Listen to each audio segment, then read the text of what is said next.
One of the best things about having a garden is that in the depths of winter you can still enjoy the homegrown produce you've nurtured through the spring and summer months. I got a really good crop of rhubarb this year, but didn't quite know what to do with it in the moment, so come harvest time I just whacked it all in the freezer to deal with at a later date. But now, on this dark winter's afternoon, I'm really appreciating more than ever the abundance of summer and these vibrant natural colours that remind me of warm days in the garden. Today I'm taking the opportunity to hone my jam recipe with a batch of rhubarb and strawberry jam. Or should that be rhubarb and strawberry conserve? I don't really know the difference, but either way, welcome to my slow living day in the kitchen, making an easy jam with homegrown fruit. The night before, I let the frozen rhubarb and strawberries macerate with the sugar, and by morning I had this nice thick syrup of fruit pieces and sugary juices. There are also a handful of mahonia berries in there, also known as the Oregon grape, but the bulk of it is rhubarb. I've only made this jam once before, so I'm not an expert, but it's a really simple recipe that anyone can follow. There are only 2 ingredients really, sugar and fruit. There are no obscure additives. I don't know anything about pectin, for example, but apparently there's enough naturally occurring in the rhubarb to make this jam set. In the past, I'd avoided making jam because something about the process seemed like a strange secret, a sort of alchemy of delicate and exact science. But last year I pretty much threw this recipe together based on a few ideas I'd seen online, and it worked wonderfully. So turns out there is no magic recipe to jam, it's just like any other type of cooking. Give it a go, make changes on the fly, and if you like the taste, I'd call that a success. This was the week before Christmas, so of course a time of year that is very busy for many people, so it was a real blessing to enjoy a slow afternoon listening to festive songs while making a batch of jam.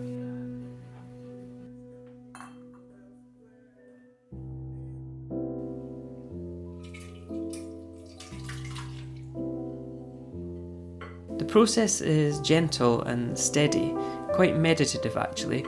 It's funny when you see the amount of fruit and sugar going into the pan. You think you're going to get a year's supply of jam that you'll never get through, but somehow the ingredients seem to bubble down to nothing. I went a bit overboard sterilising half a dozen jam jars, so spoiler alert, I barely filled 2 jars worth. But I suppose that's part of what makes the final product so special, condensing a mass of fruit down into a few little jars of concentrated flavour. When you've grown and cared for the fruit all year round, then you finally get to taste the finished product, you appreciate every mouthful all the more. Apparently it's commonplace in the US when making jams and canning produce etc. to water bath the preserves before storing them. For some reason it's less common in the UK, but it's something I like to do anyway, as it's safer and it means the jam lasts longer in storage without spoiling. But also, if I'm honest, the kid in me just really enjoys that part of the process. Lowering the jars into a big pan of boiling water, then watching them bubble away like a witch's cauldron. It's quite good fun, but then maybe I'm just easily amused.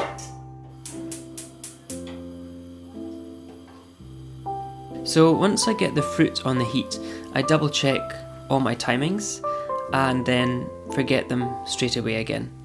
I really do need to start writing things down. I've always been more of an improviser in the kitchen than someone who follows a set recipe. When I was a student, my brother and I lived together and we used to raid the reduced section of our local supermarket once a week and then just rustle up our dinners based on whatever we had in the fridge. It got quite experimental at times, but it was a good way to develop some general kitchen skills. The fruit mixture has to boil and reduce for some time before the next step, so I'll have a quick tidy up as I wait to add the lemon juice, which is not for flavour actually, and it doesn't seem to add any tartness to the taste, but the lemon, I believe, activates the pectin in the rhubarb. I think it's something to do with the acid in the juice doing something to the natural pectin from the fruit. I don't know, it's science, but it seems to work.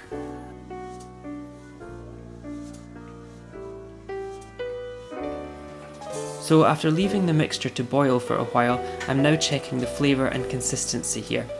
When the jam sticks to a cold spoon, I think that means it's nearly ready. I don't know where I read that, but again, it seems to work. I'm just setting up now, ready to transfer the jam into my sterilised jars.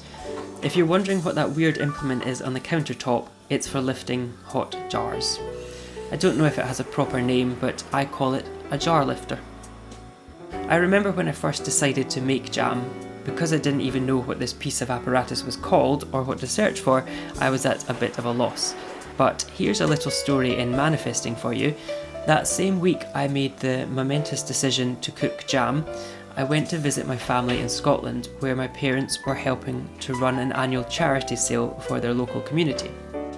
I went for a mosey and raked through the boxes of unwanted kitchen implements and couldn't believe it when I saw a pristine, brand new jar lifter for 50p.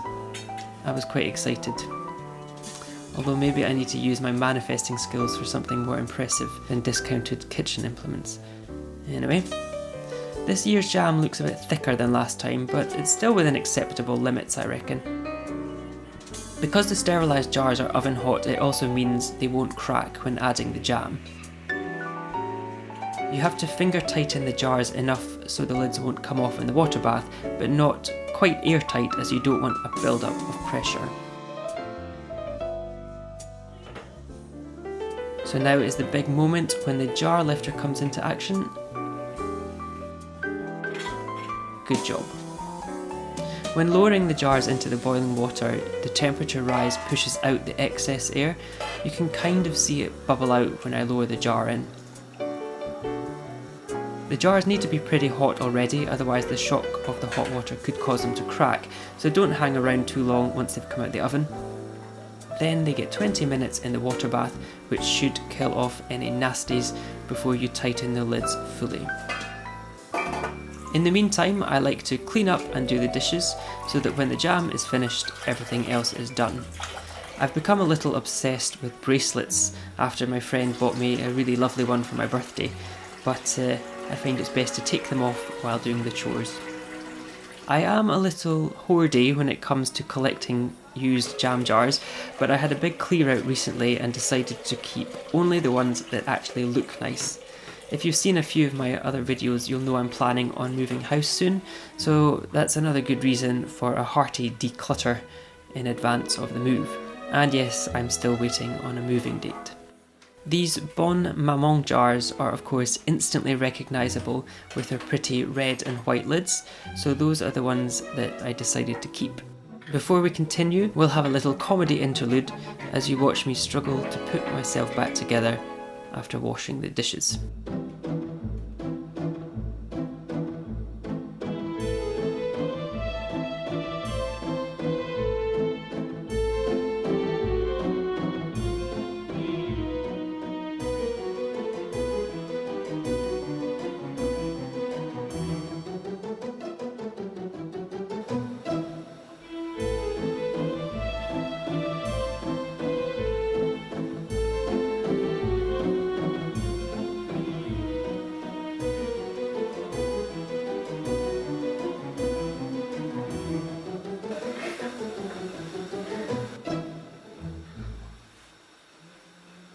Anyway, after 20 minutes in the water bath, the jam is ready to remove and label up for storing. So jar lifter at the ready, turn off the heat and remove the jars. You want to fully tighten the lids now, and then as the jam cools, the lids should seal with a very satisfying pop to let you know they're airtight and good for storing. I love the chalk pen look for a homely, rustic style of label, and adding the date is genuinely useful. You wouldn't believe how many times in the past I've sown seeds, or made a preserve or soup, and of course thought I'd know exactly what it is and when I made it, only to forget. And the day I spooned tomato chutney onto my yogurt was the day I vowed to label everything going forward. On top of the 2 full jars I got from this batch, I was left over with this sad little serving that probably won't store well, so I'll use that up first. Of course, it's always nice to treat yourself after a day in the kitchen, so I poured myself a glass of festive red to enjoy while I finished the tidying up.